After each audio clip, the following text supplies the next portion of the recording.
All right, so today I wanted to make kind of an interesting video. A thought I had the other day, especially going into 2026, I thought it wasn't a bad idea. So this is going to be the biggest myths or lies about finance, investing, et cetera, that a lot of people, I think some of these, the majority of people still believe or believe. So getting right into it, first things first though, if you get value, please like, subscribe, comment, check out those links below as always. So it's not necessarily in any particular order. Number one, government pensions are helping you or a good thing. Now, this is something I've talked a lot about before, but the long and short of it with government pensions, like your CPPs and social securities, if you were able to invest that money yourself, you not only could you get more money, you could literally get like 3x the money. And on top of that, you could borrow against it and get even better returns than that. So, it's absolutely laughable that people still defend these things. And the other thing that really bothers me about them, in fact, it's arguably the main thing, is the people that defend them just straight up lie to you in that, the first thing they'll always come at you with is, oh, no, it is helping you. They are doing a good job.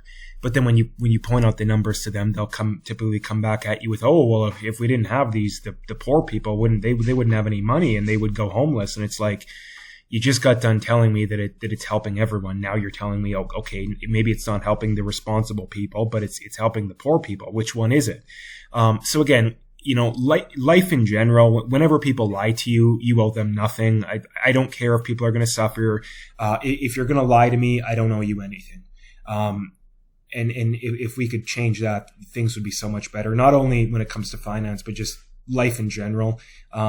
Liars, you don't owe liars anything. And that's frankly, that's the first thing that I really notice with these kind of things is nobody really debates you in good faith when it comes to these things. They just lie and make stuff up and talk down to you. And I've still yet to have someone point out the actual numbers when it comes to this. Again, so many people will claim, oh no, it is good and it is helping this and it's doing this and it's doing that. It's like, it's really not. And another thing that they say is, oh well, if you invest it yourself and stocks go down 30%, your $1 million is 700,000. What are you going to do then? And it's like, number one, my dividend yield is still going to be the same, right? That doesn't change. And when I factor in, hey, if I were to invest the money myself and get X amount every month, I'm going off dividends and I'm going off options, right? And whether or not the stock market is up 30% or down 30%, your dividend yield on cost is the exact same. And your ability to generate income through options is also going to be the exact same. In fact, in times of volatility, options premiums will go up. So when people make that argument, again, they're confessing that they don't know what they're talking about, or they're drastically underestimating what you know or what I know personally. And the other thing about that too, that just boggles my mind, is that these people pretend like the people running these government pensions are insanely good at what they do when they're not. The data shows very, very, very clearly that they're not even keeping up with the market. And this is the thing that just boggles my mind, is we are paying, like there's several people at CPP that make over $500,000 a year. But that's besides the point, right?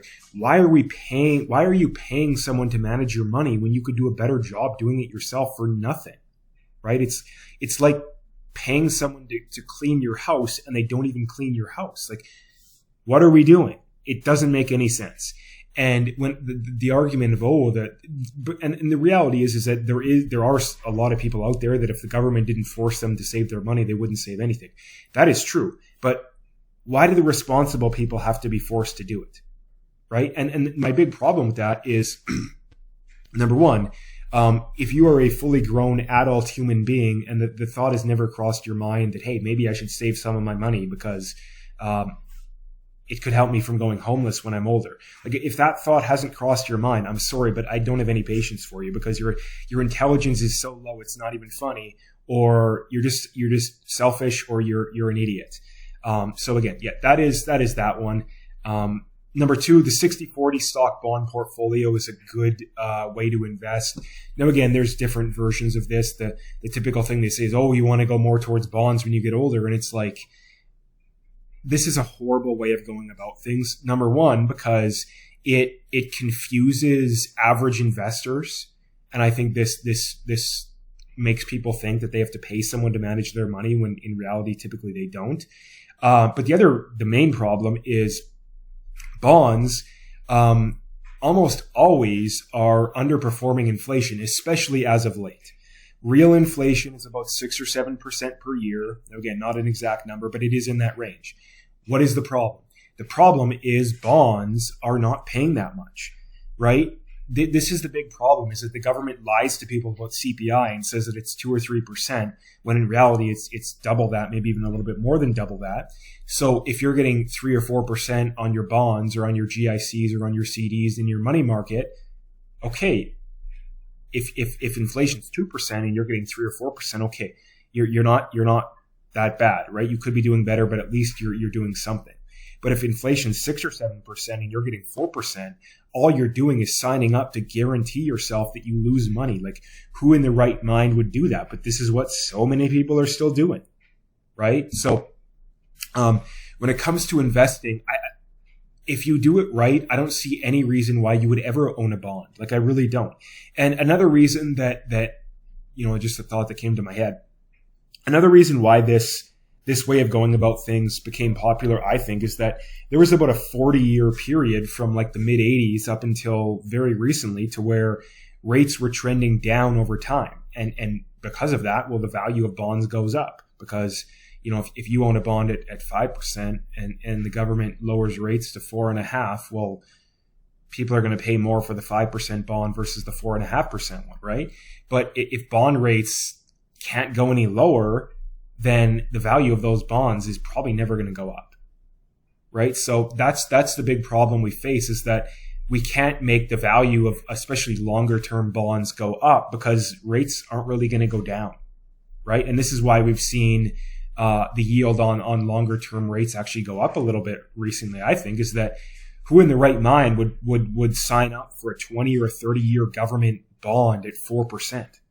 Like, not only are you guaranteeing yourself to lose money, you're locking it in for an extremely long amount of time. Like, you'd have to be a complete idiot to do that. So again, like the first thought that I brought up here, I don't see any reason why anyone would own bonds, right? Especially if you do it right.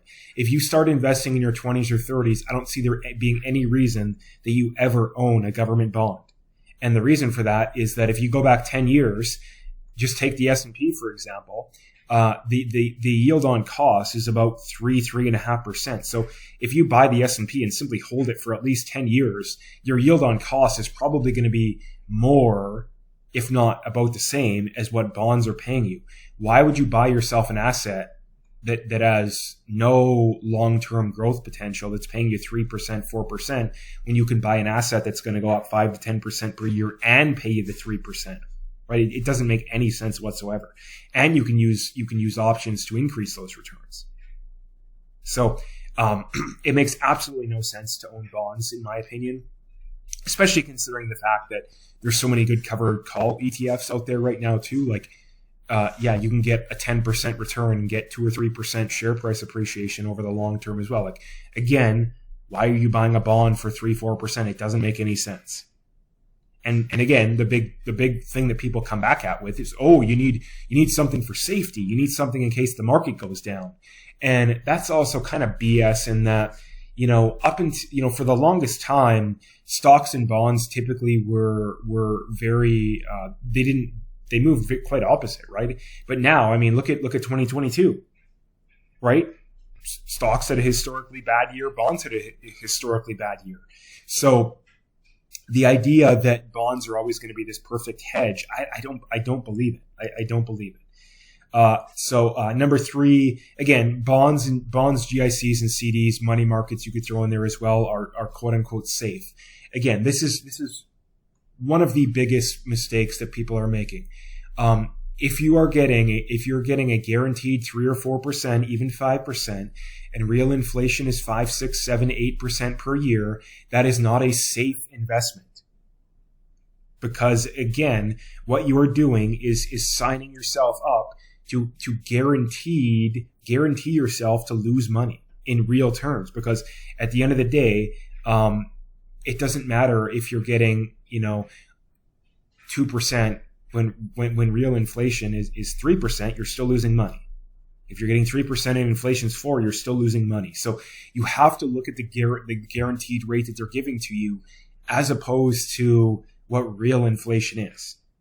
In other words, it would make no sense to buy a GIC, to buy a CD, to have your money in a money market account unless you're getting at least 7%, in my opinion. And what are the odds that that's going to happen anytime soon in Canada or the US? Like, it's very, very unlikely that that's going to happen.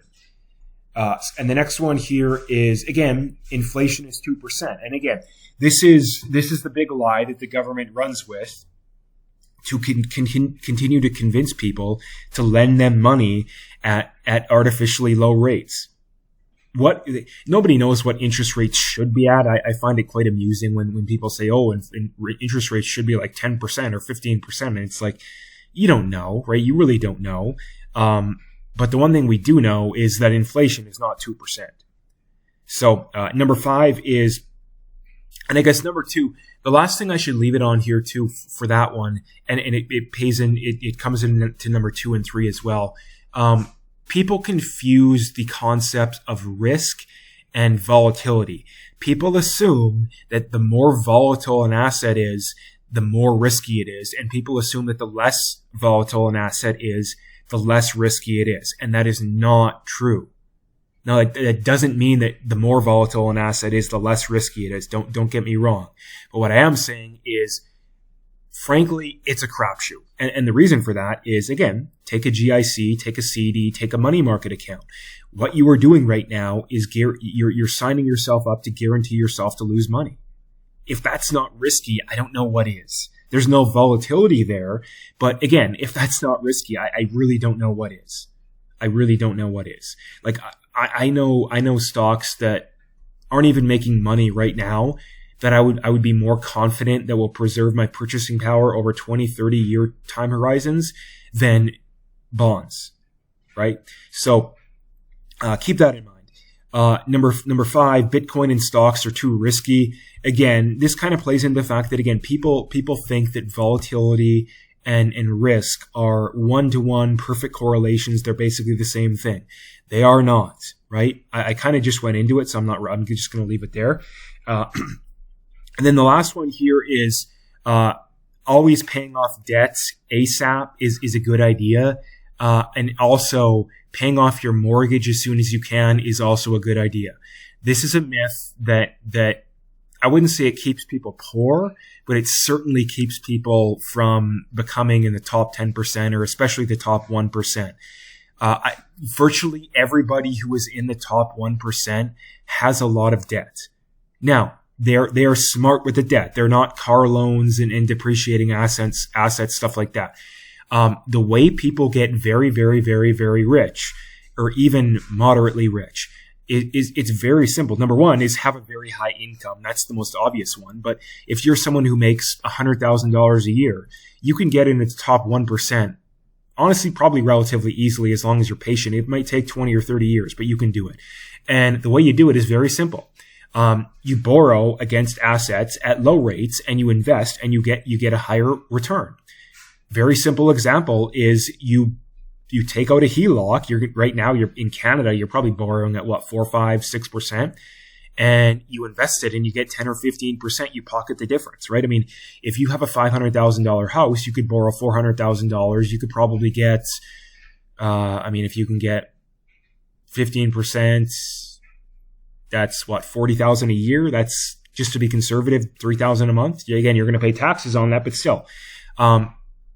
So again, you have to keep that in mind. And not only that, if you have $3,000 a month, you could pay that off in 5-ish years, 6 years. I'm just going off the top of my head, right? So again, if you have a $500,000 paid off house, you can make probably $500,000 off it in 10 years.